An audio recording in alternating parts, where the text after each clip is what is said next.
Good afternoon, everyone. Welcoming everyone to Virtual Thought Leadership, top EV tech trends shaping the e-mobility market in 2021. I'm Sangeeta Sridhar from eMobility Plus, Asia's largest clean tech media firm.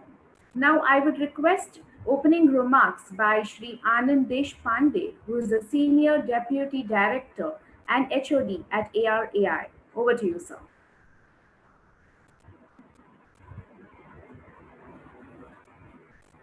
So you'll have to unmute yourself. Yeah. So thank you, Sangeeta, and good afternoon, ladies and gentlemen. It's my pleasure uh, to be participating in this webinar on latest trends on electric mobility. To give you a brief background, Indian government is focusing on electric mobility for last 5 to 6 years. And the primary reasons are well known. Basically, India's commitment to Paris Climate Change Agreement, then our ambient air pollution problems in various cities, and our oil import problem, and also our surplus solar power, where we can generate a lot of power using solar, and that can be used for electrification of transportation.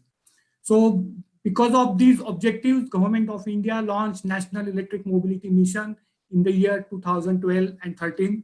And the FAME India scheme, that is faster adoption and manufacturing of electric vehicles, phase 1 of this scheme was launched in the year 2015.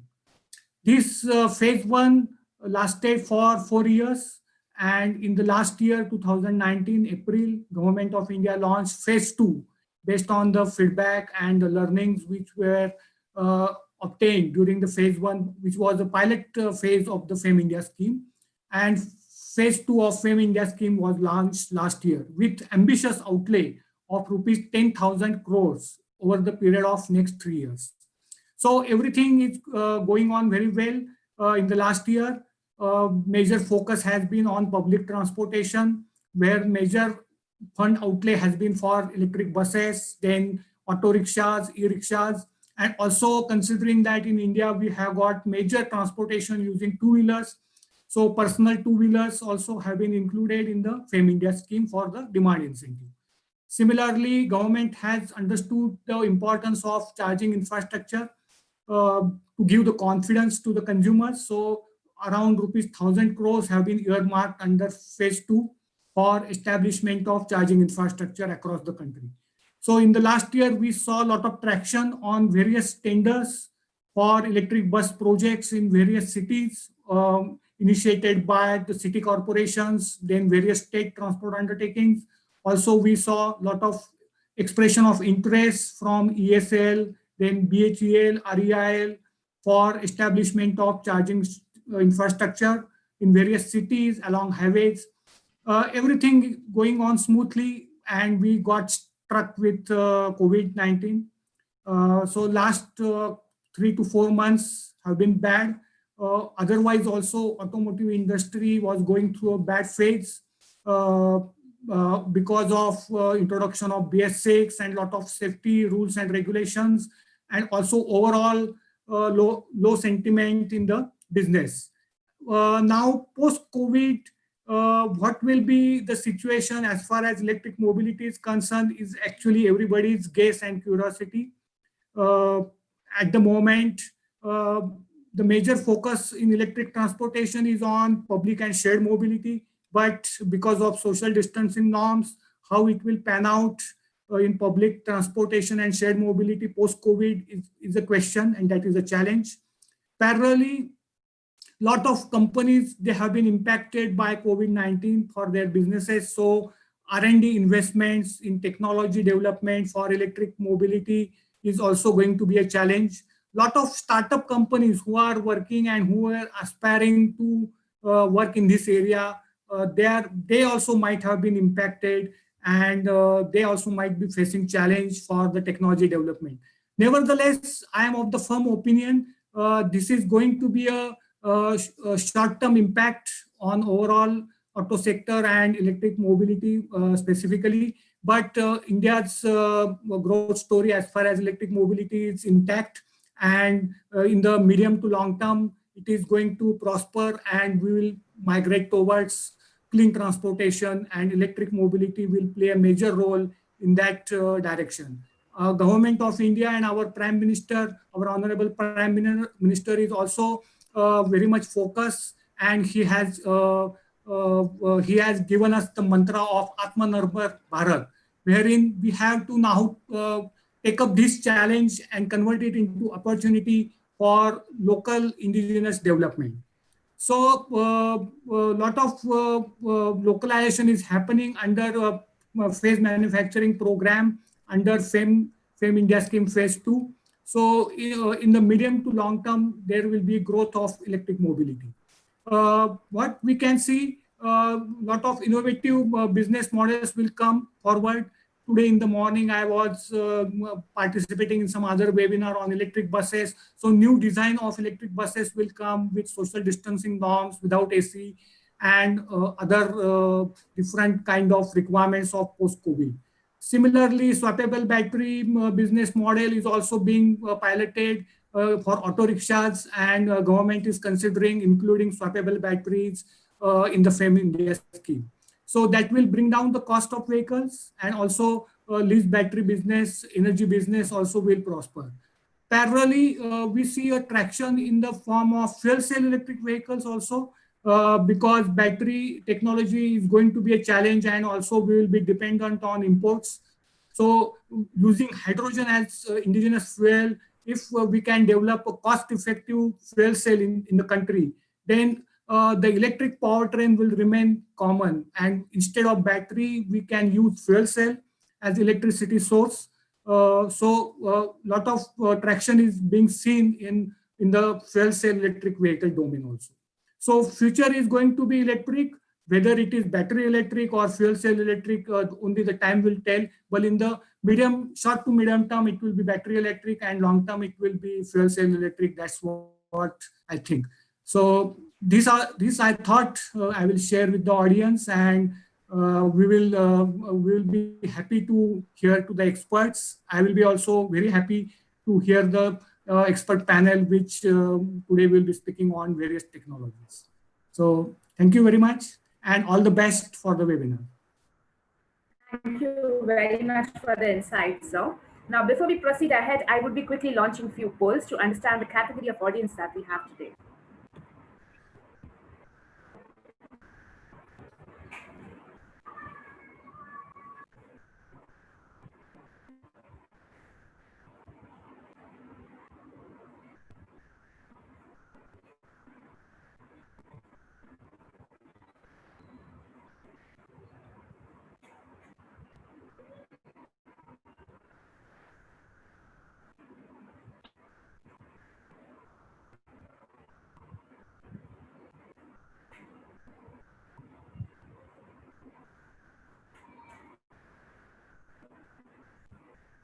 I'm closing the poll now.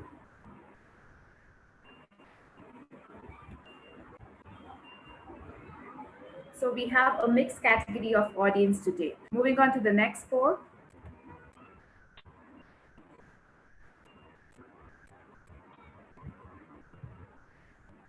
Is India benefited by the FAME 2 scheme?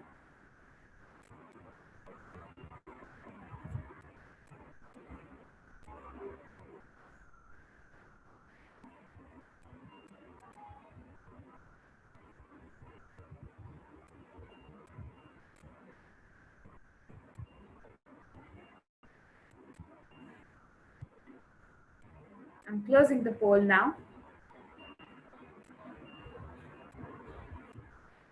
So 49% of audience agree with it. With this, we would be proceeding ahead. We have a market research presentation by Mr. Ashish Kulkarni, who's associate partner at ENY. Over to you, sir.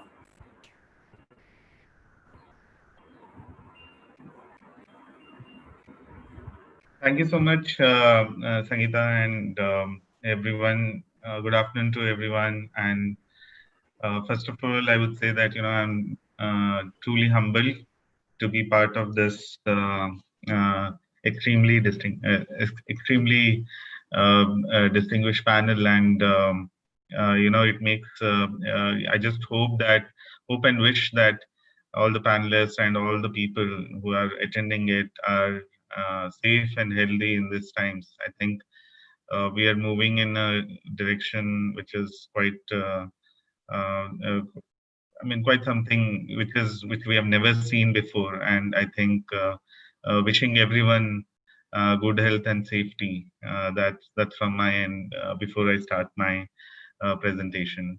I would also like to thank Anand sir for covering all the aspects of what's happening in India in his very uh, uh, very good start for the session, I would say, and the remarks, and it covered all the trends, all the happenings. I couldn't say that, and it covered in that 5 minutes. He covered what's happening on the two-wheeler side, three-wheeler side, four-wheeler side, the bus fleets. I think most of that has been covered, so there's nothing left for me to add to it. But I do have, we have a very good team at EY, which works quite a lot on e-mobility aspects, and we have some friends on the panel. Uh, uh, I would, and they made very good presentations, so I would love to share it with you all. And there will be some aspects. I hope that it would be useful, and it would enhance the uh, uh, put some value to the presentation and also your webinar. So I'm just sharing my screen. Uh, just let me know if We are everybody able can. to view your screen, sir. Okay. Okay. Can you please make it full screen? Yeah. Is it Perfect. okay Thank now? you. It's Perfect. perfect. Thank you. Okay. So yeah, some of the trends, and it's not quite too long. My presentation has got 6 key takeaways. The first one I would like to provide that this e-mobility space is something which I mean, by design or by its very special design, that we have various stakeholders involved in it, and there is a huge number of value chain segments also. So it involves the transport sector, it involves the urban sector, it involves uh, various other power and utility sector and other stakeholders. So, I mean, in the sense that it brings in a plethora of stakeholders, and I think the key takeaway from first takeaway is to understand the hidden value pools and the roles, responsibilities of each stakeholder, and what it means to be in this sector. So, what we have done is basically to have all the stakeholders, most of the stakeholders, in a matrix, and we have the value chain segments in the on the left hand side, and you can see that if you take the charging stations value chain segment, in the value chain segment, if you take the charging stations, and you see there is a role played by retail sector, role played by the finance sector, which brings in the financing for the charging infrastructure. There is a role played by the installers, operators, and maintaining these charging stations, and there is also the role played by landowners itself. So that is something which we that is there is like a lot of emphasis put on land aspects of it, and hence and there is a role for advisors like us. There is a huge importance given to that, and not to say that it involves quite a few stakeholders, and what it makes is that why it becomes a little more I would say challenging is that all the stakeholders have to come in at the same time with the same kind of messaging, and also the intent of all the people at the same time to get this momentum built. So to bring in that kind of emphasis for all the stakeholders. Every stakeholders needs to have an incentive, and that's what makes this particular e-mobility sector very exciting and at the same time challenging. And that's how it is.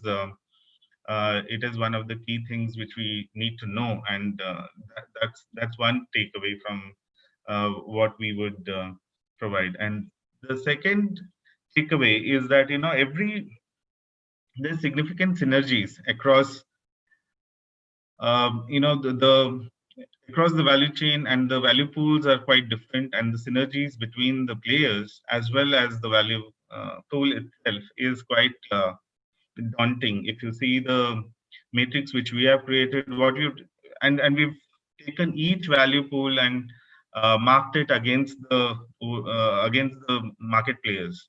And if you look at again, I'll take the public charging stations, and it is again the utilities, retailers, networks, IPP. There's a huge synergistic um, uh, uh, value which the utilities bring into it, and there is huge role to play for the utilities also in this system.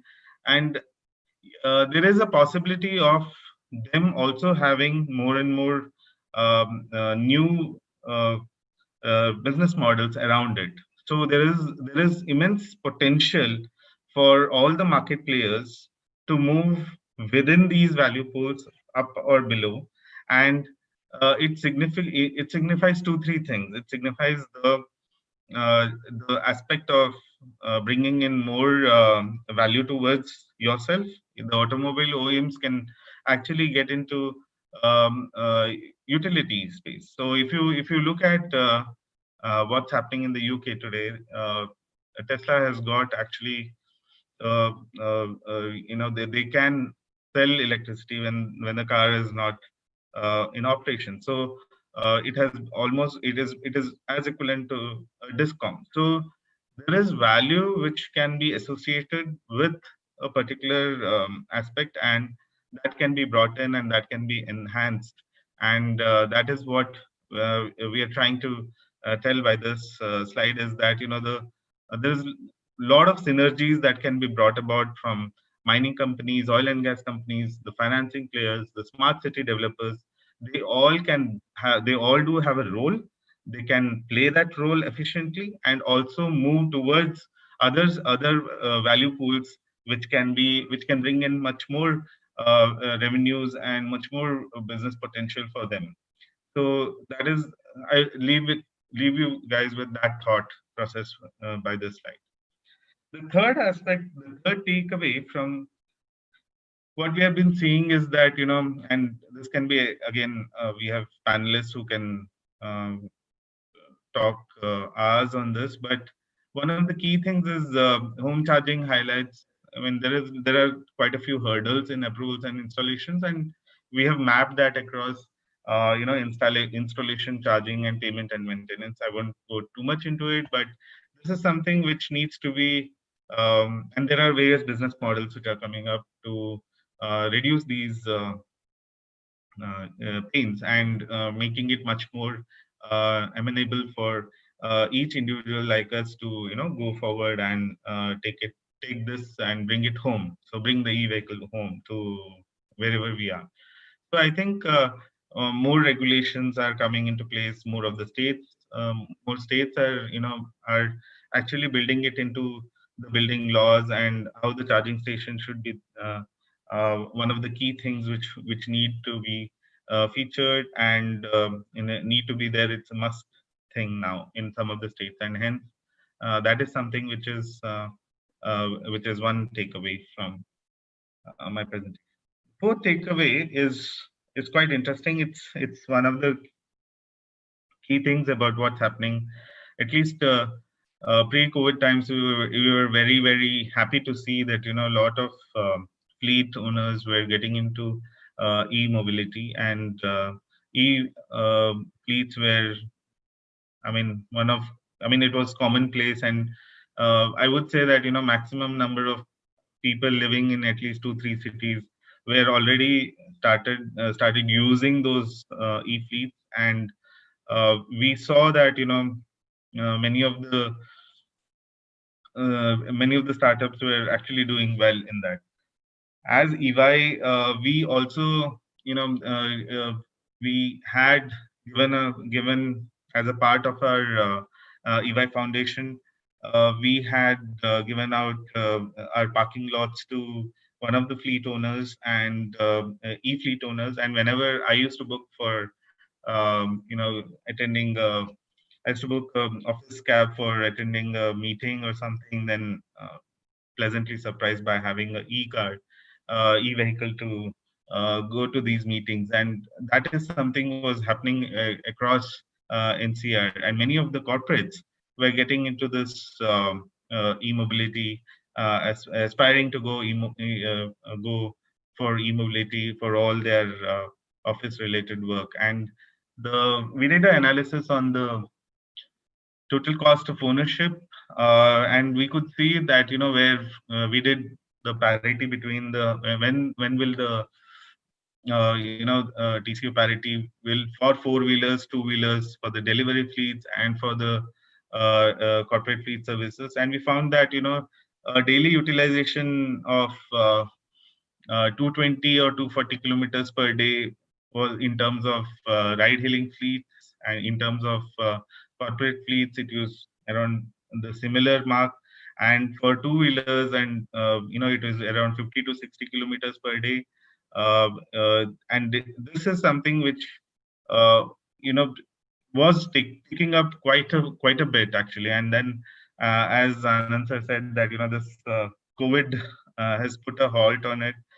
But at the same time, I would say that there has increased. Uh, we all saw that the pollution level suddenly decreased because of COVID, and everyone who had never seen blue skies in Delhi NCR at least saw the blue skies. And uh, the the inherent question in with us is that would we go back to it, or we would want a cleaner environment by going for electric vehicles, or e-mobility is a thing which will remain with all of us, I think. And since we have seen this, we would like to continue with it. And I would expect that in the longer run, in another 3-4 years, a lot of investments has taken place in the in the e-mobility sector. A lot of OEMs have shifted gears, and would see more of e-vehicles on the road, and we will continue to see the blue skies. Is what we would expect. Another takeaway is, and I think this is the last takeaway. I think for anything to be sustainable and efficient, and also deliver efficiently and economically. I think aggregation is one of the key things, and what we've realized is that as touch point operator, if we could aggregate, if primary charge point operators can aggregate the demand coming in from individuals, coming in from institutions, coming in from uh, the fleets. Is there, I mean, any kind of demand which is getting generated, it can be aggregated, and that would actually bring down the cost. It can basically, the framework which we have for this is to identify the nature of demand, then analyzing primary customers requirements, and go connecting to the to various charge platforms. That you can get the primary customers in various cities, regions, and partnerships and collaboration is a key. So you need to have like partnerships with probably it's real estate players, probably oil and gas players, and then you expand network into customer application and partner, and strike deals within the ecosystem. Bring in financing, and when I say financing, is basically the very niche kind of financing also could be brought in, just like there's something called the Green Climate Fund, which funds various initiatives under the, and this is again under the banner of climate financing. There is green financing, there are green bonds, and then there is climate finance. So all of these financing aspects can be looked into, and if we can aggregate demand, then that will bring it to a certain level that it can be financed through these larger funds, and then move into operation and services, wherein again it is again bringing in more efficiencies by having collaboration. I think this is something which we would leave you guys with, and I would stop at that. This is my last slide, and thank you so much for providing me this space to have this presentation. Thank you so much. Thank you very much for the insights, sir. Now, before we proceed ahead with our next speaker, I will be quickly launching one more poll. Out of the below, what will help to increase market share of electric vehicles in India?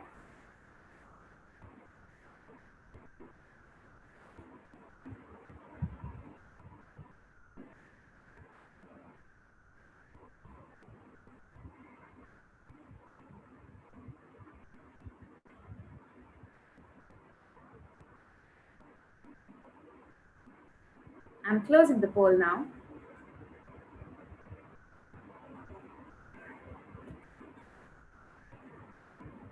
So we have 52% of audience agreeing with all of the above factors. With this, we will be moving on with our next speaker, Dr. Rashi Gupta, who is the director at Vision Metronics. She will be talking on latest trends in battery technology. Over to you, ma'am. Thank you, Sangeeta, and thank you, eMobility Plus and FirstView Media for hosting me here. I'd be talking on the latest trends in the EV battery technology. With the onset of Atmanirbhar Bharat Abhiyan, it has been noticed that manufacturers and developers are moving towards made in India products, and it's the same with batteries, and which is a very exciting thing for all of us now. India is a very unique country, and the needs of a battery that can cater, and it needs a battery that can cater to a tropical climate and sustain high humidity.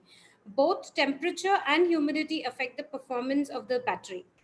Now, lithium ferrophosphate and lithium NMC, that is nickel, manganese, cobalt, are the most widely used chemistries when it comes to EV. We have to primarily strike a balance between the energy density and temperature tolerance for this Indian scenario. There have been recent developments which have improved the energy density of the traditional lithium ferrophosphate battery and made it lighter and compact, suitable for an EV. NMC, on the other hand, has a higher energy density, but still a lot of research is being done to improve its temperature sensitivity. Most of the global players are doing a lot of research on the improvements of the NMC chemistry. New technology of a hybrid anode with silicon microparticles and carbon nanotubes is very promising in the lithium domain. And when it is commercialized, it will change the way EV batteries are perceived. Solid state batteries traditionally offer stability, but the cost of the electrolyte transmissions are like really high. There was a recent paper published by a Toyota scientist writing about their test on the solid state batteries, which uses sulfide superionic conductors. This means a very, very superior battery. The electrolyte materials still pose a very high challenge, so do not expect to see them in the cars very soon, but it's a step in the right direction towards safer and fast charging batteries. Now, a graphene battery can be light, durable, and suitable for high capacity energy storage, as well as it can shorten the charging times. So as of now, very few commercialized products are available on graphene batteries as they're very heavy on the pocket. So there's a lot of stuff happening globally. So what's India up to now? The question is, are Indian researchers doing anything? Yes, of course. IIT Mumbai incubated startup has made a dendrite-free NMC-based lithium battery. Now, dendrite formation is something which happens over a period of time, and if the cell is not of a very good quality, and if you do not use it at the right temperatures. So, and in India, you don't expect a 25 degrees Celsius temperature coming in. So in that case, this is a very promising tech that is coming out of IIT Mumbai. I mean, some lab stage testing and some pilots testing on a very small scale has been done, but at the moment it is all frozen because of the pandemic, and I hope that it resumes very soon. I'm also associated with them for some work in this. Another good battery tech that is coming from India is from CSIR Secri, and they are offering graphene batteries with the LTO version, aqua-based LFP technologies for the EVs. Now, the graphene-based LTO can be charged in 20 minutes and can offer up to 20,000 cycles, with a one drawback of a large footprint, because LTO has a big footprint. So that is something going to be a bit challenging here. Then lithium sulfur is still under development, and one we should see the daylight soon. I mean, a lot of tech is being done on this work as well. Now, this was on the chemistry point of view. Now, what's happening? I mean, lithium battery is not just chemistry. We have much more than chemistry is going on around. So battery management systems is something that is very, very important. And a lot of work is going on the battery management systems. In fact, even a new standard for a battery management system has been published. And even the new standards for the safety of lithium batteries will be out very soon. And then they have to be implemented. A lot of work is going on at the standardization level as well. Then battery management system, a lot of indigenization and development is going on with enhancing their IoT capabilities, also in improving the analytics and features of these battery management systems, because cell chemistry would contribute to 50% of your battery performance, and battery management system, I would consider it would give you 50% of your performance. If your battery management system is very, very robust and nice, you will have a fantastic performance coming out of your battery, and you can do a lot of analytics with this with the cells and the chemistries, and that is required for the EV, for the troubleshooting, and even for preventive and predictive monitoring at the cell level, and doing a remote troubleshooting for each and every of this battery that would go into the EV. I mean, we have to make systems in such a fashion that tomorrow, if an EV breaks down on the road, you're not scared of it. You're not worried that, oh my God, what next? I mean, today, if a normal automotive car breaks down, we have so many of the mechanics to repair it, but nothing for the EV. So we have to make an ecosystem which can go to that extent that tomorrow, if an EV breaks down on the road for whatsoever reason, we have analytics and we have systems in place to make sure that it is up and running. One such example is also for battery as a service, which is picking up very soon right now. So battery swapping, battery high fast charging of batteries is also something which has been looked up at this EV domain very well. And to make this ecosystem, we are all working towards it. So right now you have to understand that to have the perfect enhanced performance at this, you have to have predictive preventive monitoring at the cell level, along with a very robust BMS. So in all, something that would rule the charts for 2021, I mean, this is my personal opinion here and not to be quoted on behalf of anybody's companies or anything. I personally feel that the chart would rule for 2021 would be NMC in the EV space, the new LFP in the stationary storage space, and hopefully all of them we will have soon made in India with the new policies and the geopolitical position that we are having now. But a word of caution, select wisely based on your application through after a thorough evaluation. That is very important, because the right mix of the battery technology, the chemistry, and the suitable for your application would give you fantastic results. Thank you so much. With this, I would just end my short note.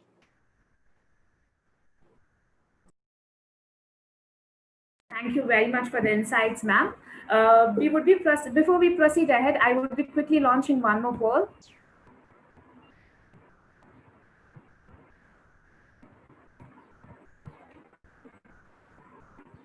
India has recently come up with guidelines and standards for setting up of EV charging stations. Will it help in the progress of EV industry?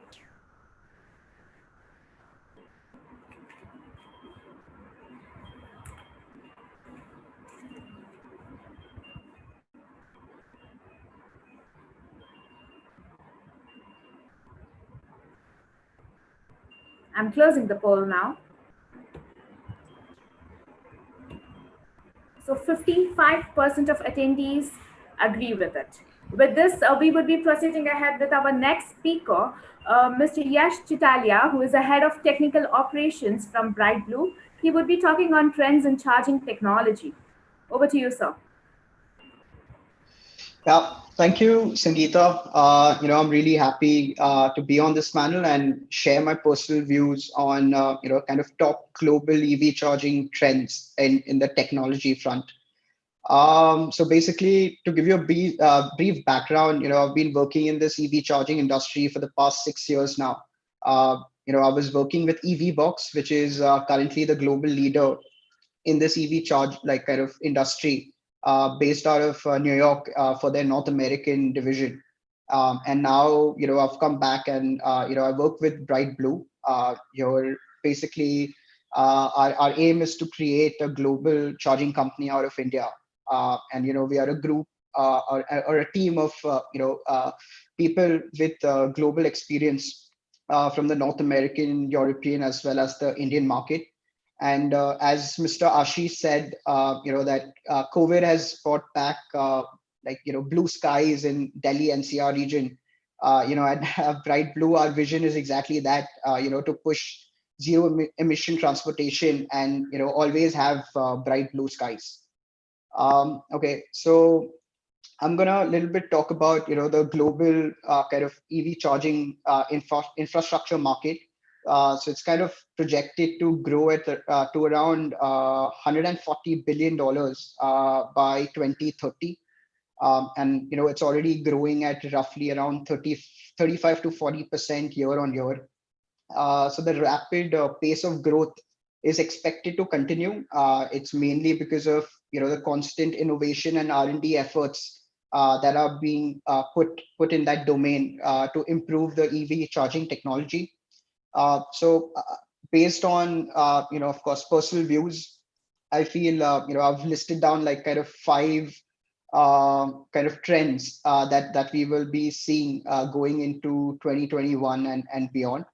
So first one is standardization.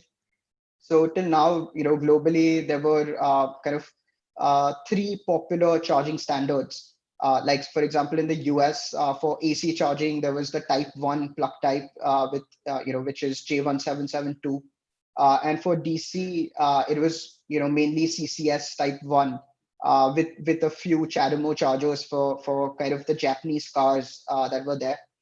In Europe, it was very much Type 2 always for AC charging, and CCS2 for DC with some CHAdeMO as well. In China, it's mainly GB by T for AC as well as DC.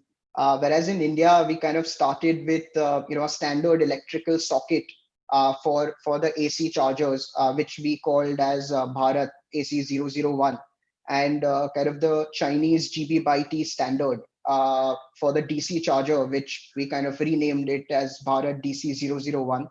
I feel that this decision was based on, of course, the cost and the availability in the market at that point of time. But now I think we are reaching to a point where things are getting more standardized. All Indian car makers, including Tata, the Mahindras, are switching to Type 2 for AC chargers, which is basically borrowed from the European kind of industry. And CCS Type 2 is getting more and more popular for high voltage, fast DC charging. I still believe that, of course, the GB by T kind of standards will remain in use for the next couple of years for the low voltage vehicles, which are kind of already on the road, especially in the fleet segment.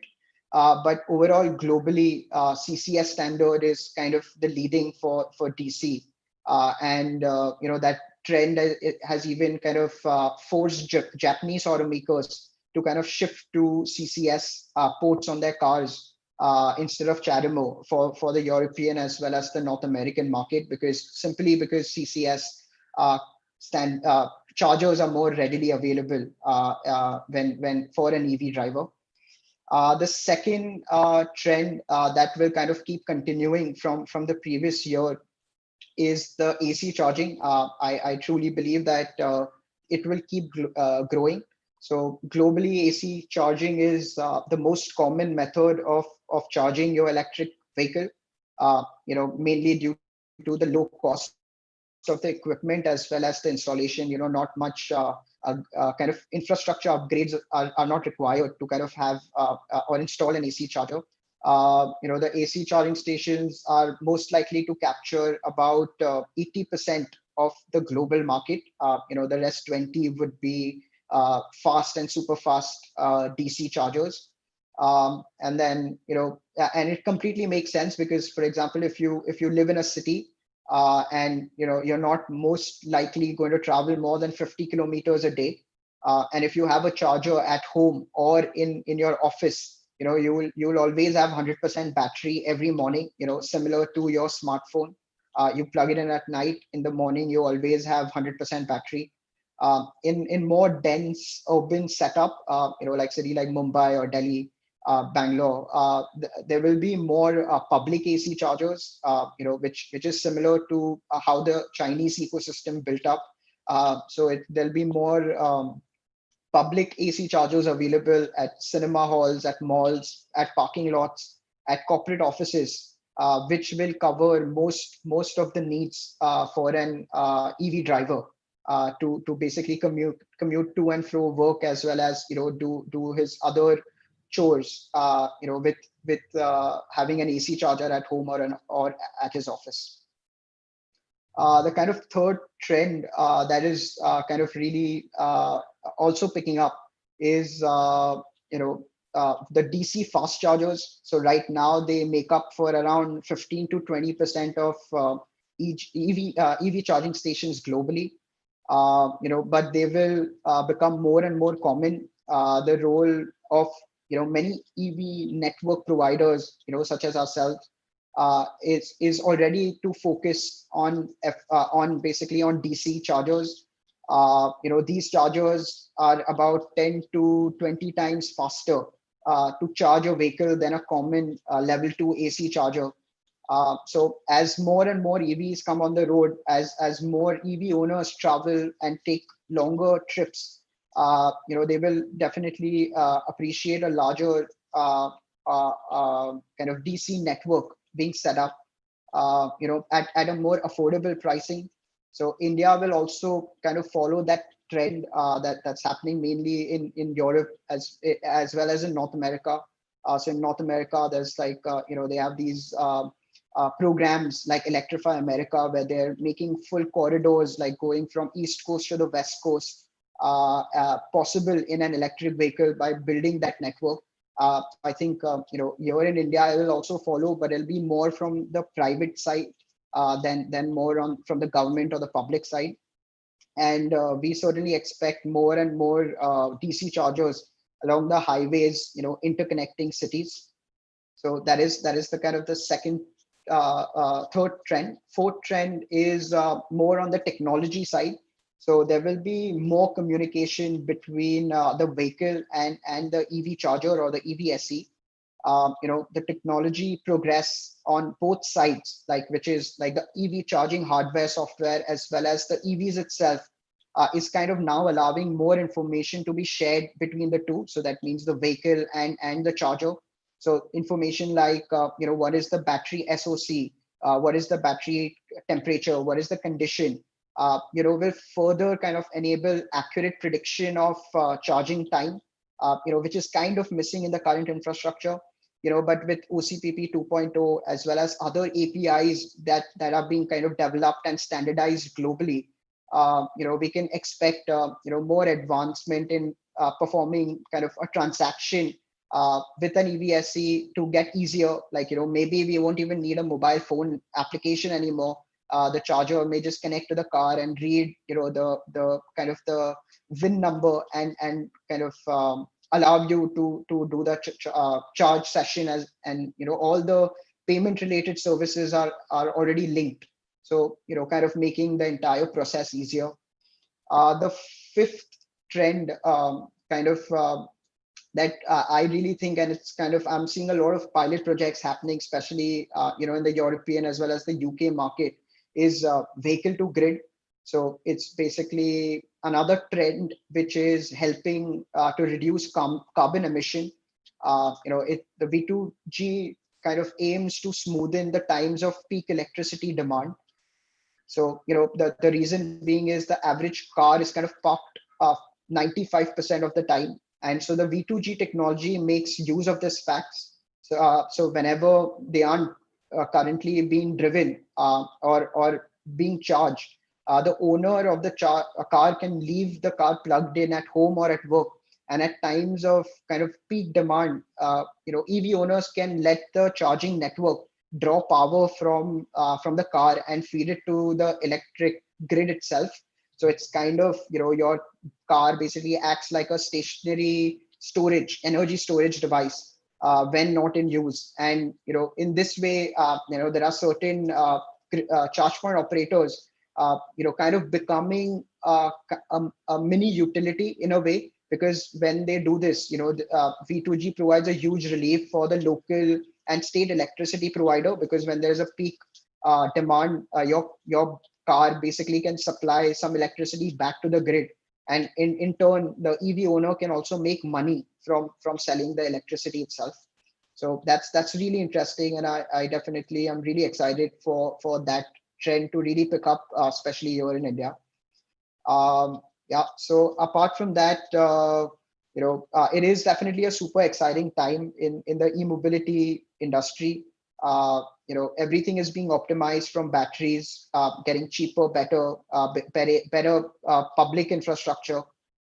So I really kind of believe that like zero emission transportation is kind of going to be big, and especially over the next few years. So yeah, thank you. Thank you very much for the insights. Now, proceeding ahead with our next speaker, Mr. Maxim Lewis, who's the Managing Director at Magenta Power.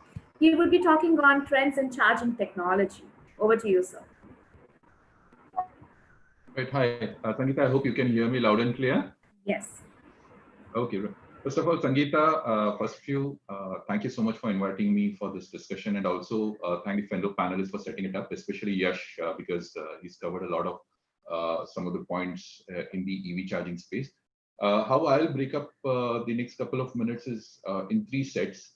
First is what's really happening in the EV charging space on the local level in India, and then some global aspects, because as EV is a emerging technology. Every day there's a new technology which is coming, but it's important to know what's happening, and you should not set your eye for what is happening for the next few days or next few months, be it as an investor, be it as a person invested in the EV business or EV charging business. You have to know what's going to happen in the next 3 to 4 year kind of a horizon. So first, I think all of us need to congratulate the government of India for making sure that the battery swapping has been recognized as a way of empowering electric vehicles. This happened 2 weeks ago. Now, many people missed it because it was just a small change in the line from the Ministry of Power, but that has a very huge impact. And Rashi is here on this panel, and she would know how important this is for the entire battery swapping ecosystem that is required in India.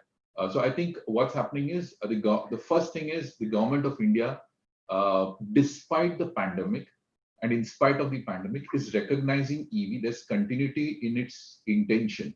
The intention being move to clean mobility. So I don't see any let-up. The question is how much of funds will come through for any of these EV initiatives. Now it doesn't matter, because I think the fund need to go to the right place, which is healthcare. But irrespective, I think the government of India has been pushing the right agenda is to regularize some of this. And battery swapping happening last 2 weeks for me is a very important inflection point in the EV space in India, especially for two-wheeler and three-wheeler commercial space, because that's what the use case is. The second big thing happening is the localization. Everyone knows what's happening in the geopolitical space. Less said, the better. But this is pushing the Indian ecosystem to start thinking of what can we make here in India and how quickly can we make it here in India. And one point over here is while everyone thinks of possibly China as the competition and hence moving that to India, I don't think that's the point. Everyone has to look at other countries, be it Vietnam, be it Indonesia, Thailand, to be our competitors, because what we can do, they can also do, because the labor arbitrage exists.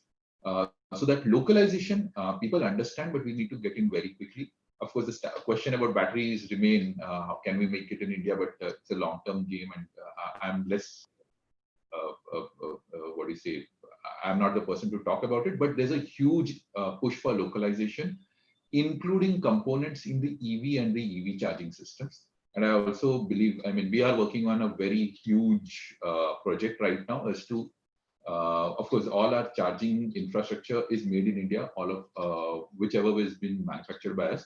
But we are now looking at also becoming a source for other manufacturers to pick up the EV charging component from us. So we've moved into that way, and that localization is up. And this is happening across the industry, Indian EV industry. A third point has been covered very well by Yash, is the standardization. Simply speaking, I mean, 2 years ago when I mentioned that the Bharat charging protocol is probably not the right way, a lot of flack, but like you said, it's going to continue for some time. But we see that CCS2 is what DC charging is going to move towards in India already. I think the last 2 vehicles in India, which will get launched this year probably, or early next year, will be one of the few on the Bharat charging protocol. Everyone else after that is on the CCS2 technology. And Type 2 has become a standard, that's very good. But there's a very interesting and a very unique discussion which is happening in the 2-wheeler and 3-wheeler space. Everyone talks about 4-wheeler, great. But what's happening in the 2-wheeler and 3-wheeler standardization? Because everyone has come out with his own sockets, etc. So there's a small group of people, which includes us. We are working on standardization in the 2-wheeler and the 3-wheeler space. So this is, I think, the first time on a public forum I'm announcing it, Sangeeta. So that's a very interesting thing. So we are working on the standardization in the 2-wheeler and 3-wheeler charging space. We were the ones who designed some of the charging infrastructure for some of the 2-wheelers that you know in India, and the 3-wheelers, electric 2-wheelers and 3-wheelers. But we are now trying to standardize it across platforms. Soon you'll be hearing about it. There will be some announcements coming through. So that's very important. Again, what's happening is, while today people are thinking, oh, there are so many sockets, etc. This is an evolving industry. So the standardization is falling into place. I will not say that we already have the standards, but the standardization is falling in place, and that's a good thing. OCPP 2.0, while Yash did mention it, I have a small contrarian point of view, is the OCPP 2.0 is still a development phase. There are only a few handful of people who understand this OCPP 2.0. We are working on it with some international companies. And it is going to be an evolving business, because that will require all the DC chargers across in the globe today to be changed. That's a reality, because that's what OCPP 2.0 standard requires. It goes onto a different platform for communication. But one point is right, is the V2G kind of model. But I think that's a 2 to 3 year story. Immediately right now, what's going to be interesting is how wireless charging is going to play around. We did our research last year on wireless charging. We started up some work and we stopped that as well, because that requires a different kind of a focus. But what has happened is, one of the companies in Australia has actually standardized and kind of got a certification, one of the first certifications for wireless charging on platforms, on actual working platform for vehicles. And that's going to be an interesting space to watch, because what that does is, then it just moves away from all these charging protocols, etc. It also moves away from charging when the car is standing. It can also be charging when the vehicle is moving. So these are some very interesting things happening. But for me, the key, and I'm going to stop here, is largely the localization. Look out for localization. Battery swapping, what's happening in that space. There's an amazing amount of work in standardization. If you really want to know what's happening, I'm more than happy to connect via Sangeeta. And look out for wireless charging. So I think these are a couple of trends that I would want to mention. Thanks, Sangeeta. Thanks everyone on this call for getting me on. Thank you very much for the insights, sir. Now we would proceed ahead with our next speaker, Mr. Sheetal Kumar Joshi, who is the head of electrification from Ansys Software Private Limited. He would be talking on trends in EV design, verification, and validation of EV powertrain. Over to you, sir. Thanks, Sangeeta. Am I audible, right? Yes.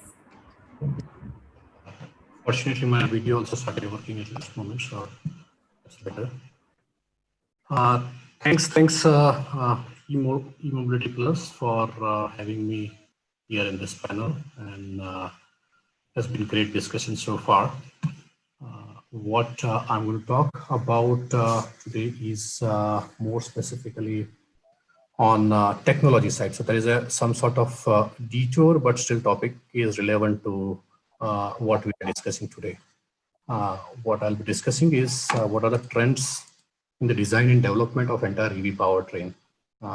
What it takes to develop a very good quality EV vehicle in a considerably short period of time, which was not possible probably what we do on IC engines.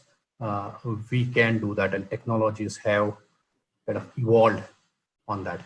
And in those technologies, if I talk about it in one word, I would call it virtualization. Virtualization is the methodology where what you're doing in your design, concept design, verification, validation, even product operations, all those aspects you would try to design a priori, test a priori in a computer models. Okay, and of course this is not as new, but what is new is pervasiveness of the virtual approach is definitely new and definitely unique to electrification as opposed to traditional IC. Okay. So I'll also go to share some slides to make this point. Let me just jump to the slide, and Sangeeta, you can tell me if it's visible or not. Okay. Can you see this? No, sir, we can't see your slide. Let me try again. Okay, no, it didn't work. Okay, now it should work. Can you see that? Yes, sir. Okay, so as I mentioned, this talk is about specifically design development and how we can get the entire EV vehicle or for charging technology infrastructure also 1 or 2 order faster than what is possible with the traditional methods of development. Okay, and let me skip through some slides. So these are the four specifically the methods or trends that I see that are going to come, that are coming in the development, R&D, and completely OEMs in India. Now, some of these trends are already kind of established outside in West, but I wouldn't say that it's that pervasive because EV is kind of relatively young.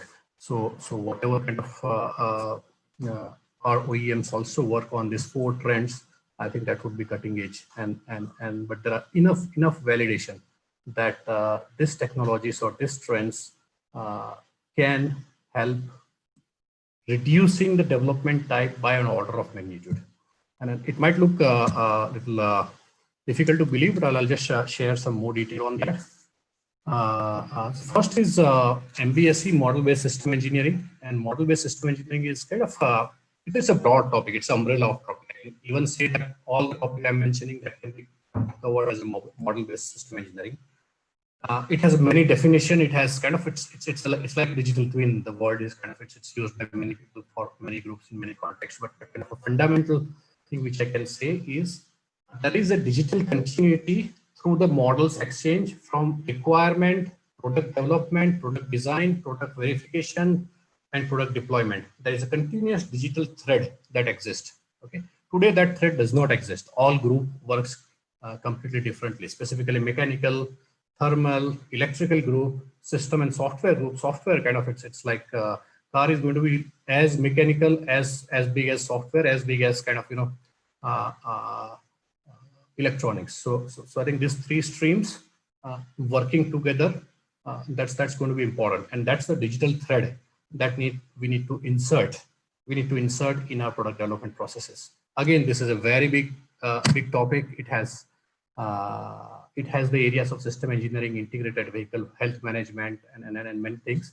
But I'll touch base on just one portion of digital continuity. And what do I mean by that in digital continuity? Let's say if I take the motor development. So on motor development, I know motors, I think currently most of the motor development over here in India are motors. For the first set of EVs, we have sourced from outside, predominantly from China, and there are efforts right now also to make the motors. At places I see it takes quite longer than what we believe. At places it's moving at a faster pace. What a MBSE based digital continuity based workflow does is whatever your requirement is, from that requirement to architecture selection to motor sizing to detailed design you have mechanical, fluid, electrical. All this is connected through some sort of model chain, including software. That's the most important part. And when you do the right leg of verification validation, every models that are developed with the left leg, you are using it for verification and validation. So that's tremendously decreases the verification validation time and provides a massive confidence when you are doing the actual final field testing. Okay. And this is happening. I mean, this is kind of V-cycle is always aspirational, but for EV, this is a real thing. Maybe if you ask me IC engines, yes, there will be some disconnects in this V-cycle, but for EV, because the way technology are evolved for simulations and modeling technology, this is very much possible and it's happening today. Okay. Maybe just a kind of pictorial view motor design, kind of how from the starting from requirement to sizing to pretty much all components can be seen. This is one orchestration of what I showed the V system. And at any point of time, this entire system is connected with each other. So if you make any change in on upstream, the entire design gets developed at the downstream. Okay. Most important thing over here, which has never been the case of the 3D simulation world, what I'm saying over here is the detail engineering, was never connected to the software development or system integration. But in EV, the technologies are so mature that you can take a high fidelity simulations, very high fidelity simulation, which would take like few days to run into your system integration or your BMS or motor controller tuning. Okay. And that gives tremendous confidence. Even without building a battery or testing a battery, you can pretty much kind of do a BMS evaluation or control tuning or motor control tuning. Okay. And by the way, some of our already kind of India OEMs and suppliers have already started adopting. Okay. But I see this is a very strong trend that is going to kind of be prevalent in the EV product development procedures. Okay.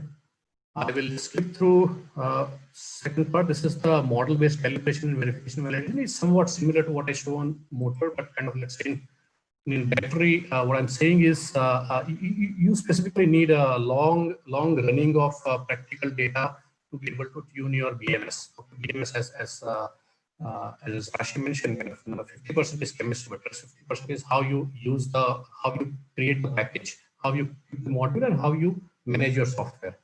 Now, for that you need a plant model, and that plant model, I think a huge number of field runs are needed. But now the technologies are possible. The state space model that I'm showing, I'm not going to go into detail of anything, but what I'm trying to say is the model that I'm showing in bottom, that can be solved in seconds now, okay, which is possible.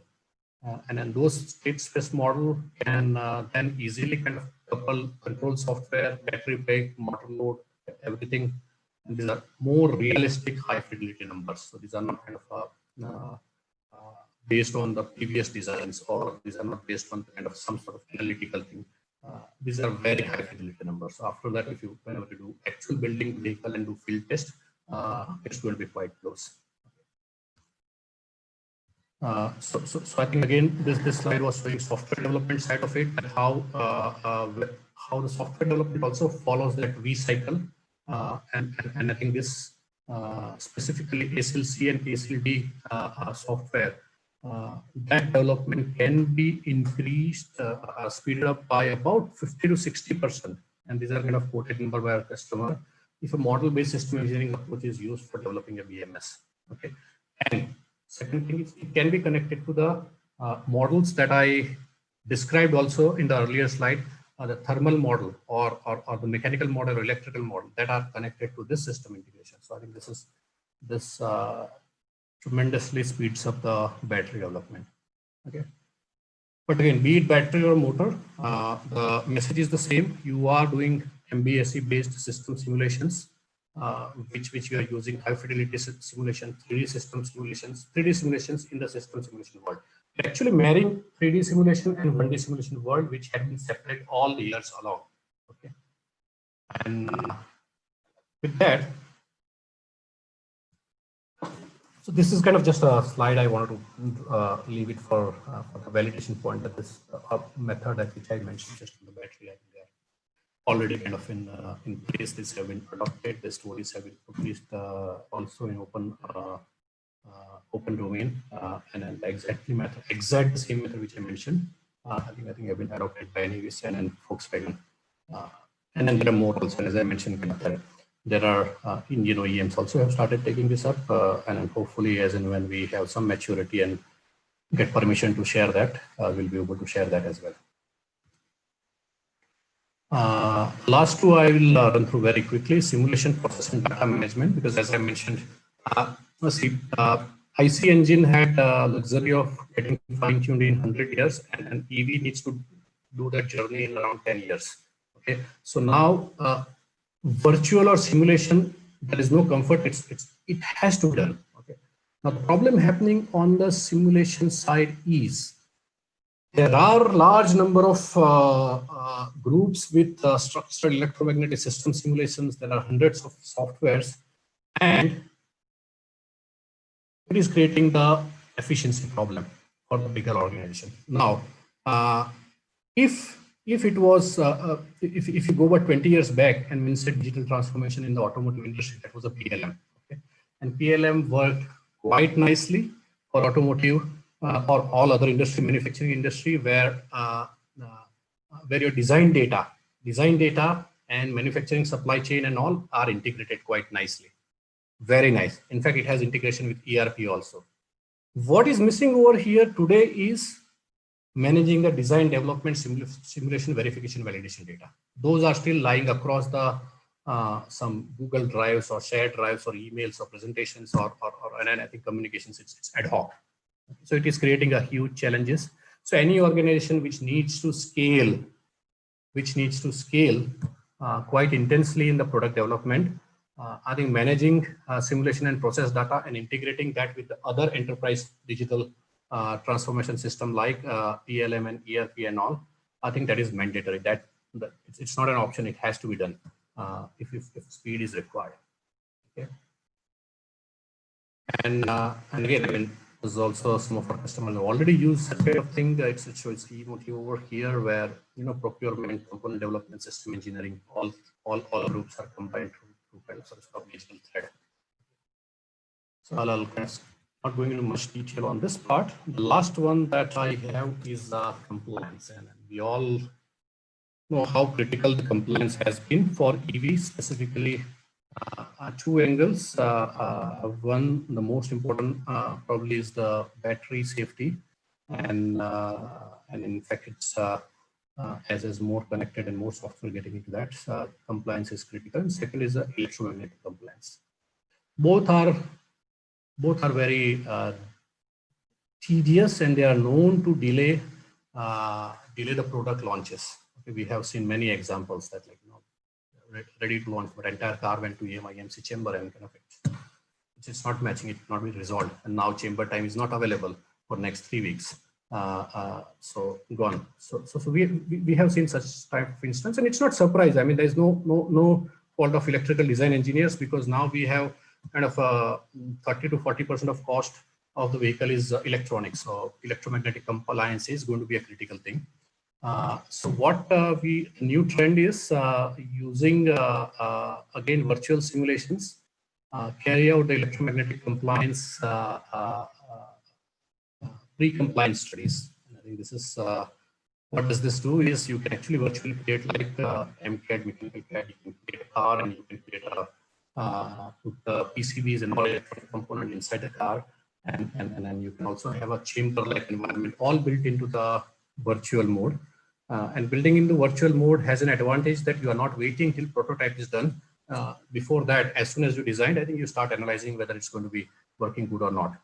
And such kind of analysis has we are seeing globally, companies are now adopting specifically for electromagnetic compliance. Okay. So this one, I think is for Fiat Chrysler, I guess, and it has very good kind of correlations also with the experimental measurement and all. And second safety part is our software and hardware functional safety. Things are getting more and more complex. So we have kind of active safety, passive safety, that as all of are aware. How can we put safety also as a part of design and development of both software and hardware? As you are designing the software and hardware, the safety also goes along with that. So there are tools and technologies now available where you can have integrated development of electronics component or software component in which safety is a part of it. Okay, and then functional safety is kind of ISO 26262 is the current current standard that we are following, and it addresses the faults and malfunction of system, software, hardware, and targets to avoid or detect them in case there's a potential cause to harm the humans. What is more stringent or more broader kind of safety system is coming is for more connected cars, kind of internet, and many things that's making things more complicated. And the absence of unreasonable risk due to hazard resulting from functional inefficiency of the intended functionality by reasonably foreseeable misuse where the person is referred as SOTIF. Okay. And this is a new standard that probably we are starting to follow. And cybersecurity, of course, that's also quite critical. Now, how these things can be integrated in design and development. Currently, safety for I'll just give you an example. Currently, there are many Excel spreadsheets are available for the safety for the individual group that are working on many hardwares or many software codes, and those are being combined with the changes made in the software or hardware that does not propagate seamlessly. And there is no formalism. There is no formalism in managing the safety development processes, functional safety development processes. Okay. And that's where in the industry trend now is to come up with a work on a platform that makes sure that all development, product development, software, or electronics that we are doing, it's by definition, it's a safety compliant. Okay. So that's the trend that we need to look out for. And then for safety or EMI, EMC, both needs to kind of get certified at early pace. And I shared with you what are the possibilities. Just a summarizing, software and hardware. I said MBSE, model-based system engineering, is going to be key. It's a broad umbrella.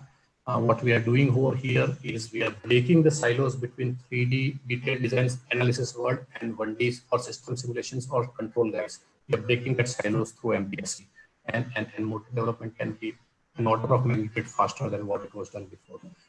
Model-based calibration. Well, model-based calibration itself is not a new topic, I would say, but how to get that model. We showed that through some sort of a simulation technology, you can get a very accurate model quite ahead of time, even before you build the kind of hardware. Simulation process data management is going to be the key as we move forward. That's the enabler for organization to come up with a more frequent product releases. And then finally, we can talk about compliance, how new methods are helping to expedite compliance. So yeah, that's it from my side. Hope Sangeeta, I was able to make it in 15 minutes. Thank you very much for the insight, sir. Before we move on with our next speaker, I will be quickly launching the last poll. Sure. Do you agree that telematics is helping in improving the operational fleet efficiency?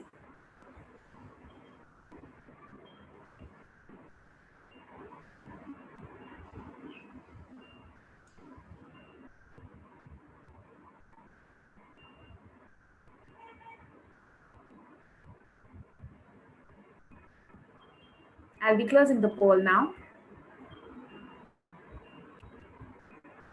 So 62% of audience agree with it. With this, we would be proceeding ahead with our next speaker, Mr. Deepak Kadambi, who is the EV lead Southeast Asia from Geotab. He would be talking on latest trends in EV telematics. Over to you, sir. Thank you, Sangeeta. Thank you, eMobility, and thanks for the honor. I mean, this seems like an extremely awesome panel to be on. Great insights from everybody, so I really appreciate that. From a telematics standpoint, I mean, it was also very encouraging to see a big chunk of the poll saying that telematics becomes a very critical piece of EV. Obviously, as being a telematics company, we obviously believe that. Just a quick word about Geotab. Geotab is, from a user standpoint, probably the largest telematics company in the world. We have about 2,020,000 vehicles that we track on a daily basis, and we are also very a product and a data-focused organization. And although we have been predominantly in North America and Europe, we're making our way into Asia and India and so on and so forth. As far as the way we see and why we are slightly different is we also support not only the commercial vehicles from a IC engine standpoint, but we also have great tools and products and services for electric vehicles as well. And we work with a lot of fleets in making that decision. So from our vantage point, I was thinking, okay, I can provide trends, but there is nothing I can actually tell that this esteemed panel has already shared, right? Whether it is reducing battery prices dropping 80-85% over the last 8 years, government making specific mandates in order to kind of provide that tailwind or a catalyst for electronic vehicle adoption, increasing in public charger. Nothing I can say is not already told by somebody in the panel.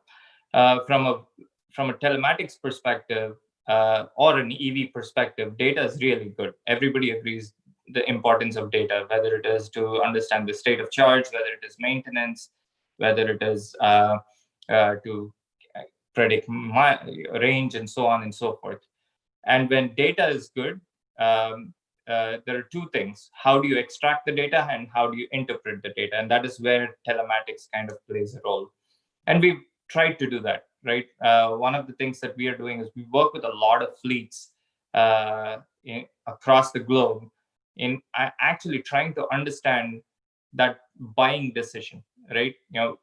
Because we have products that also work with electric vehicles, there may be a fleet of 100 vehicles, and it may not make sense for 100 vehicles from a commercial standpoint to have 100 EV vehicles. But what we are doing is, if we can kind of start making the business case to say, hey, can you start converting 10% of your electric vehicles, because how your operational expense is going to get even more efficient if you start making that slow transition away from combustion engine vehicles to electric vehicles.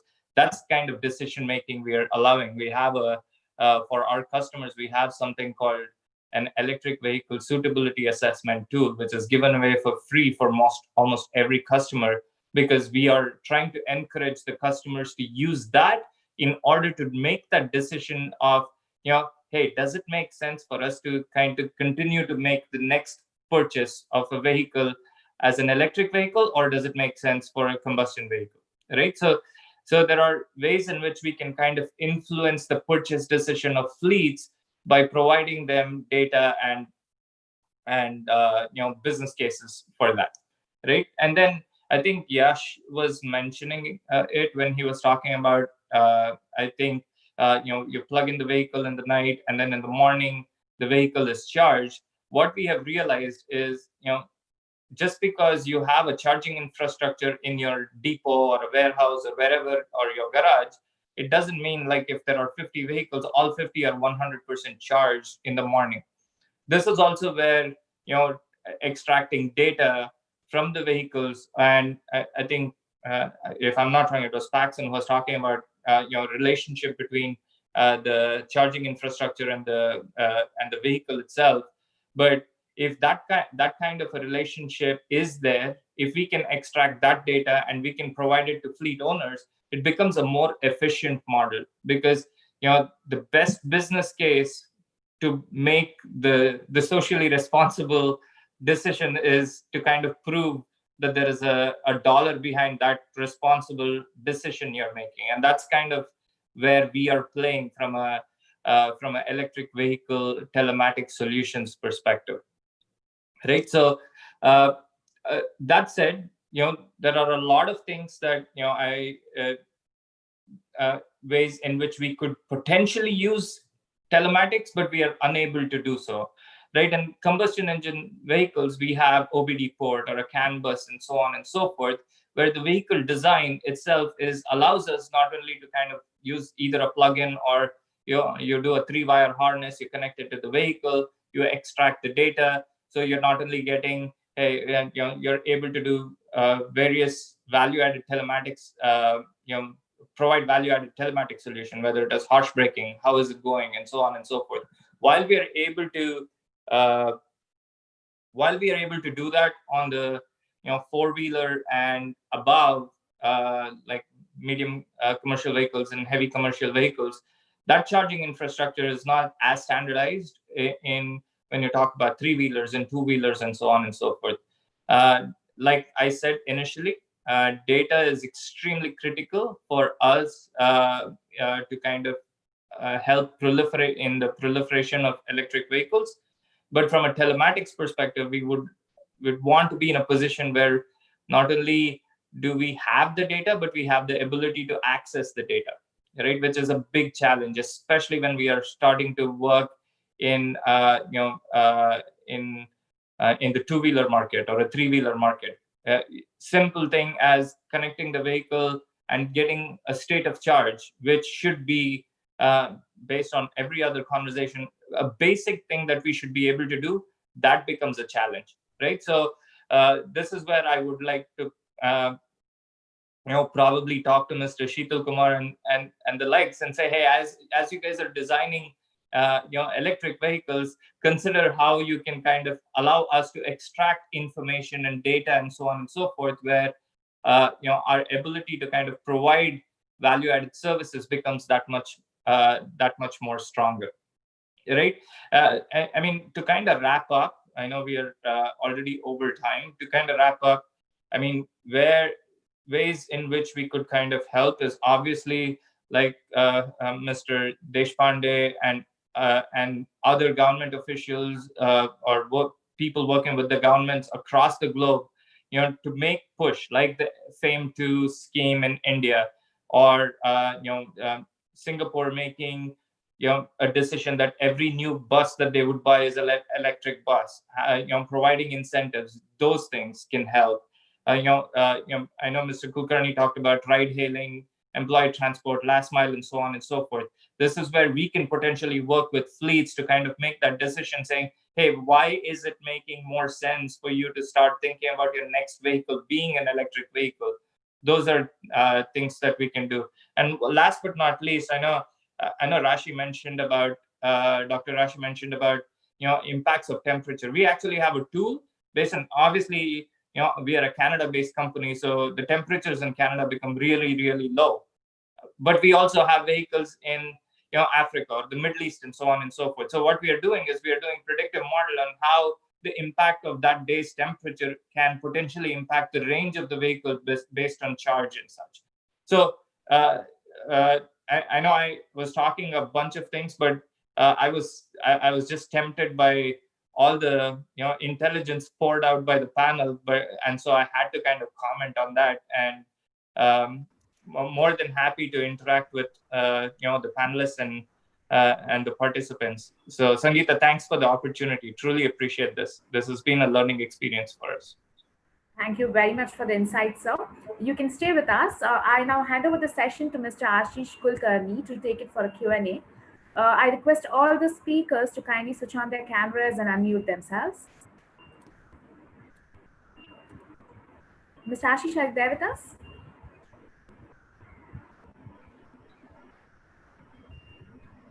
Hello. Yes, sir, we can hear you. Okay. Would you So mind I switching think on your camera, please? I'm not able to do that for some reason. Okay, perfect, sir. No worries. The session I is all think yours. it's okay. I think we've had very, very good and informative speakers, and most of the things are covered. But still, I would like to one thing which I'll start with. Anand sir on two questions. Basically, one is we've seen certain countries already, having these changes in the regulations for retrofitting. Changing, basically converting ICEs to EVs. So, do you see something like that coming up in India? And secondly, your thoughts on the battery manufacturing, the big battery manufacturing incentive scheme. When is it going to be rolled out? So these are the two questions for you, sir. Yeah, to answer your first question, electric retrofitment on existing vehicles is very much permitted in our country. So we have got a notified standard AIS 123 Part 3, which is automotive industry standard, which is notified under CMVR, Central Motor Vehicle Rules, by Ministry of Road Transport and Highways. So the electric kit can be approved as per the requirements of this standard, and the kit manufacturer, like we have got CNG kits or LPG kits, we can convert existing petrol or diesel vehicle into electric vehicle. So that is permitted, and the vehicle can be re-registered with electric instead of IC engine, electric powertrain. So that is very much permitted, and already we have approved couple of kits for three-wheeler, then car. Some kits have been already approved. Okay. To answer your second question, batteries manufacturing policy, Niti Aayog is working on that. It is a combined policy for energy storage as well as electric mobility.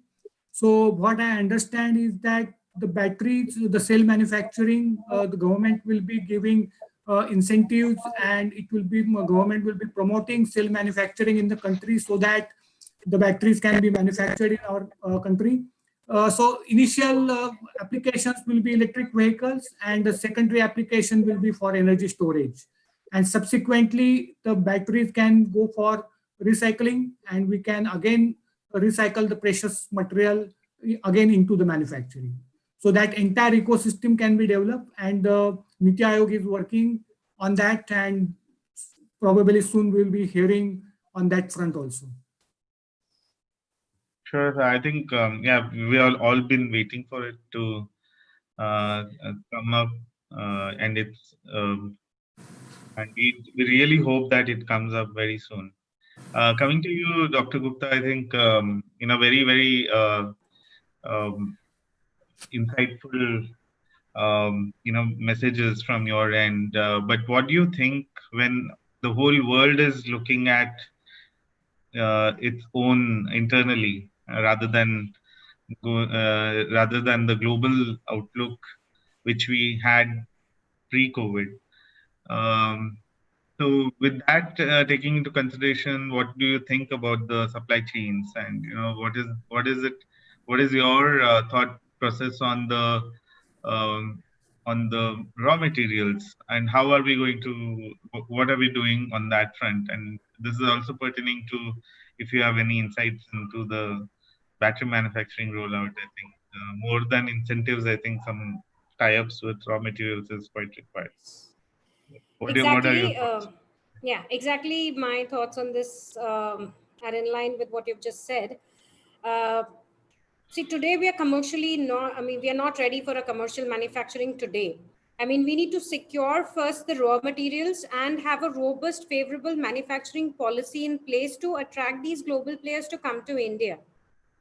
No doubt that Niti Aayog is working on this, and India is a very promising and a big market today. And probably even the next year, even in the next year, I think we will still be in the chicken and egg loop.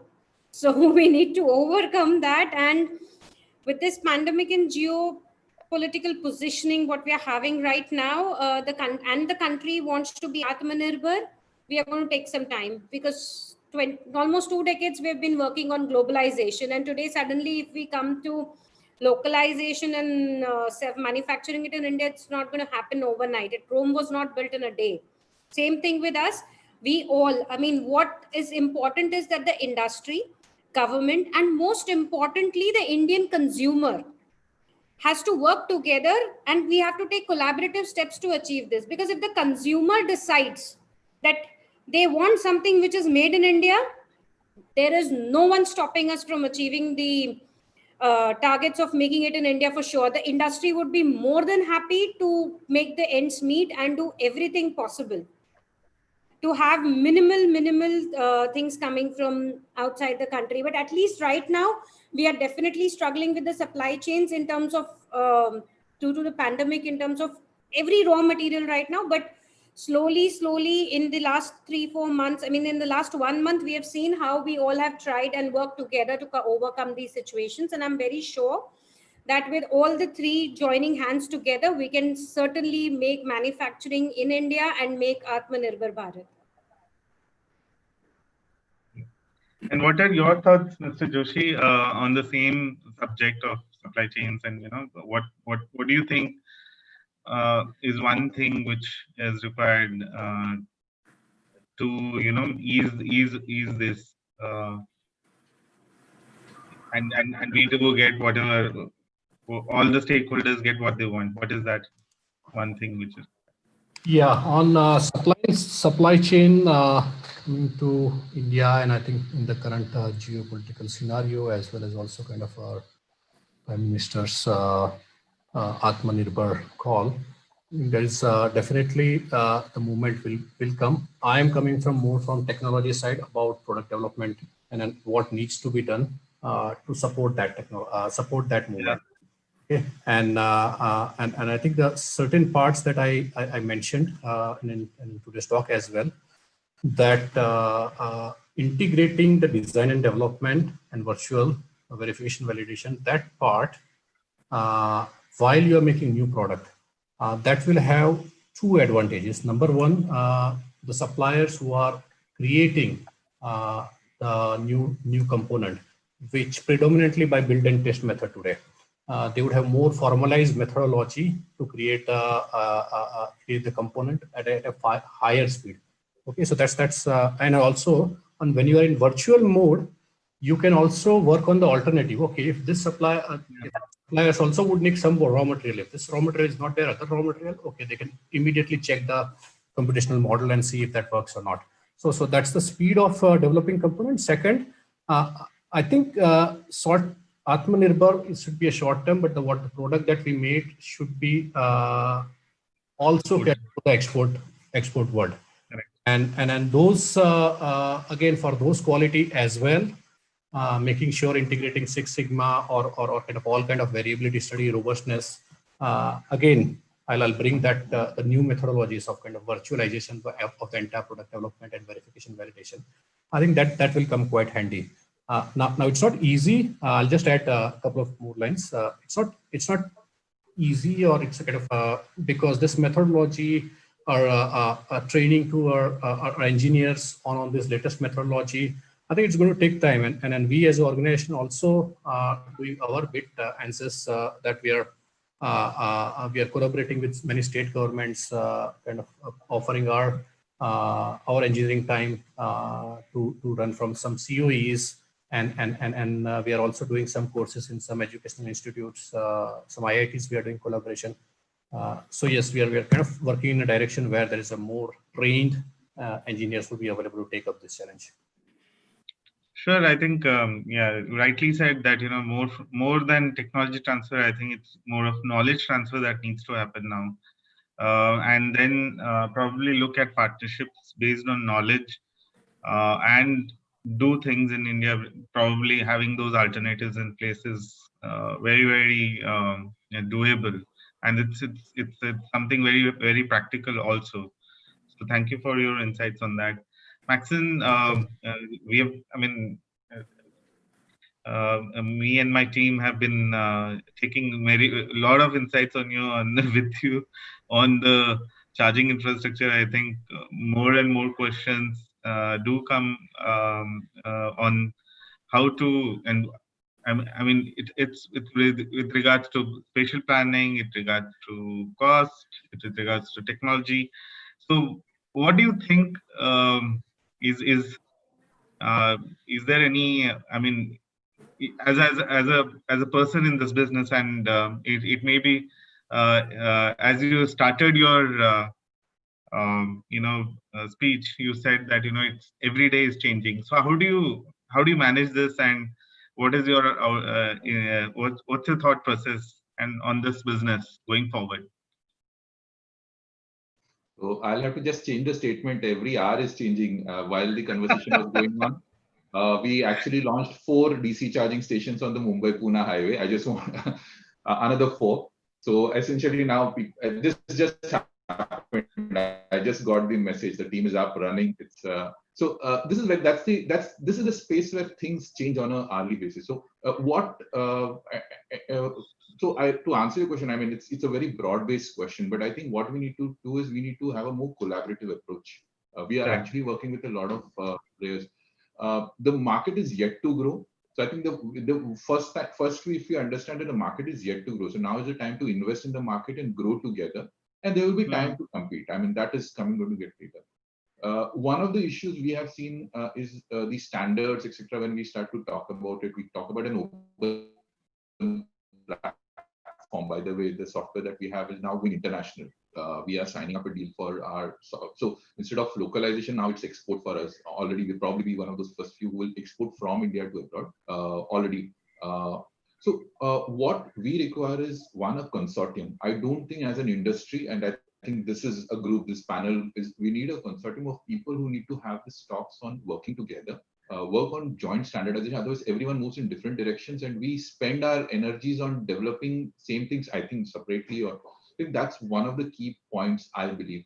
And that there is already a spin-off conversation which is happening as part of that. Third point I believe is while the technology is growing, and this is for the people out listening to us, is don't worry about, hey, there is no charging infrastructure there. Like I thank you, Dr. Rashi. I know her as Dr. Batteriwali, so I'll keep calling her that. But I think it's important to know that it is going to be a progressive industry. So don't get bogged down by it is not there. Start to think of what you can develop. Pioneers always have a problem. I mean, we invest, etc. But I think take it positively because if nothing else, at the least bit, you may spend a little bit more money and a little bit more effort, but you will leave a better planet for your next generation. Even with that basics, if you start to invest your time and effort into supporting people like those on this panel, be it Yash, be it Dr. Rashi, Dr. Anand, I mean, this is what is my point, and that will excite us. I mean, everyone on this panel today could have done better things. I mean, or could have done better options, but all of us are investing our time and effort into building a future. That requires, and one last point, like Doctor said, not that we'll be able to have the best charger or the best battery today. It's very easy for any user to start saying, hey, no, the quality is not great. Quality is a continuously improving program. Allow it to happen and support it. Thoda problem hoga, but I think that's key. And if that happens, I think we'll be more than happy to support and do a little bit more than what we can actually do. I think this is where my view. Absolutely. I think, yeah. Thank you so much for your insights. Yash, do you have any further to add on the subject of charging infrastructure and anything in relation? No, I think I agree on a lot of points that kind of Maxine has put out. That there's need to be collaboration. There are new charge point operators coming up, like basically in every city. And I've seen this, right? Like I've seen the European market grow. I've seen the North American market grow. It's a very similar process, right? And in the end, when you reach a point, EV drivers can't have 10 apps on their phone, right? Like they need one or two. So interoperability will become kind of a standard, which will be pushed from the government side. like a lot of standardization on the electricity rates, as well as how people pay for these services. There will be taxation involved, because of course the government would also want a piece of this pie. So all of that will come. So I think it's just a process. But definitely, it's a very small industry, and I don't think there's like anything to compete right now. It's more about collaboration and kind of moving forward. And like for us, when we started Bright Blue, it was a very clear vision that we wanted to leverage kind of the the skill set, like the IT competency of India, as well as lower manufacturing costs, and supply globally. So we already supply to North America, we already supply to European charge point operators, and that is where our business is. Like for India, it's like we're still more waiting for it to kind of grow, pick up, and then we will fully focus on the Indian market. But like we do have like some deals with OEMs, as well as we are already catering to a lot of fleets as well. Like as you said, I think fleet becoming like turning their cars into electric is going to be the next big thing. Because it completely makes sense for them. There is already like we've already reached a price point in the batteries and the cars itself, where it makes sense for them to buy an electric rather than a petrol or a diesel vehicle, and get more on like the per kilometer cost is kind of reduced, as well as we have the required infrastructure as well.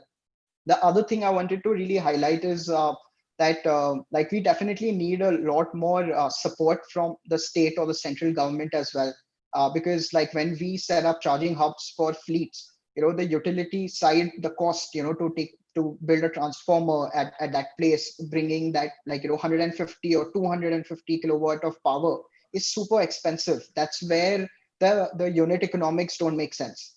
So if there is, I understand that, okay, don't give away free chargers as they're doing it in Europe or North America, but at least help us in the side of reducing that cost, and we make it more viable for for an EV driver to have charging at lower cost. Yeah, good.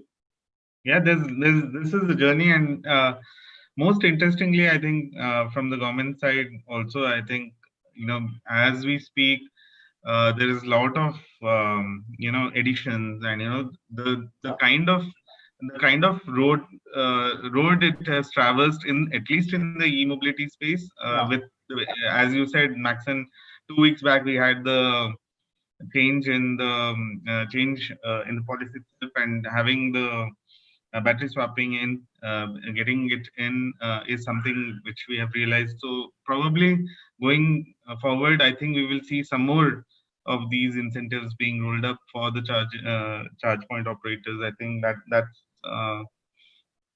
something needs to come up. Mr. Kadambi is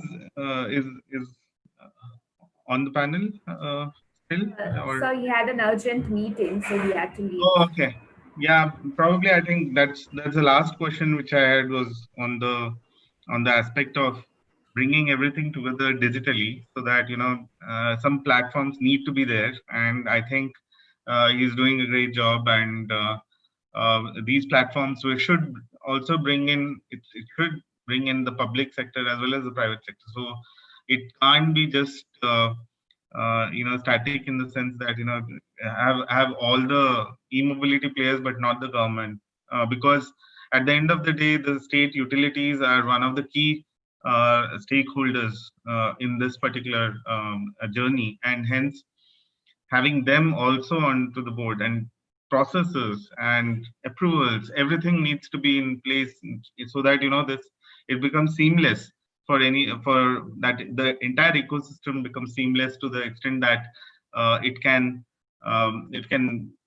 just proliferate itself into cities, into municipalities, into states, and then overall in India. I think with that, Sangeeta, I would like to close the session and hand it over to you. Thank you so much. Thank you so much, the panel. Great panel to have. And thank you, sir. Anand sir, thank you. With this, I would like to thank all the key speakers for their valuable insights, and also all the attendees for joining us for today's webinar. Do join us tomorrow from 3 to 4 for one-to-one conversation with Mr. Saurabh Kumar, who's an MD at EVSA. The link will be provided on the chat screen. Thank you very much. With this positive note, we would end today's webinar. Thank you. Thank you. Thank you, everybody. Thank you. Thank you all. Thank you. Thank you. Bye. Bye. Thank you.